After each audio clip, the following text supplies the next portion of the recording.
Another all-time high today for gold.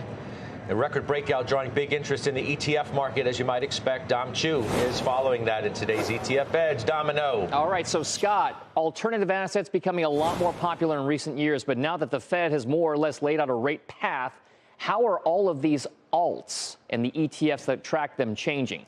Joining me now is Paisley Nardini, Managing Director and Head of Multi-Asset Solutions at Simplify Funds. Scott mentioned gold.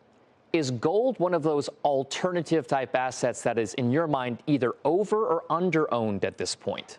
To hit the question directly on, I would say gold is under allocated to right now. A recent fund manager survey came out, and majority of allocators have less than 5% in their portfolios to gold.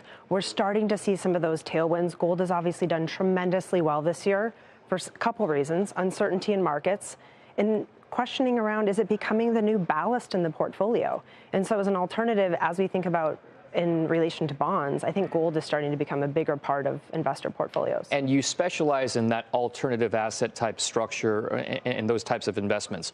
Where else do you see investors flocking a little bit more to in terms of that alternative structure? So same underlying premise as to why alternatives are becoming a bigger part of portfolios is the need to diversify from bond risk.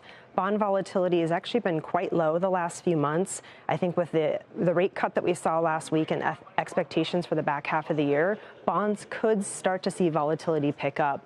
Other parts of the portfolio that are getting some of those traction and flows, trend following, long short type strategies, currencies, all of these are various ways that investors can think about diversifying beyond their bond exposure and potentially hedging equity risk. And some of those commodity trading advisor or CTA type strategies out there. All right, we're going to continue this conversation because it's an in-depth one. Over at etfedge.cnbc.com, Paisley is going to be joined by Todd Rosenbluth, the Director of Research over at Verify. So a big conversation, 1:15 p.m. Eastern Time. Scott, I'll send things back over to you guys.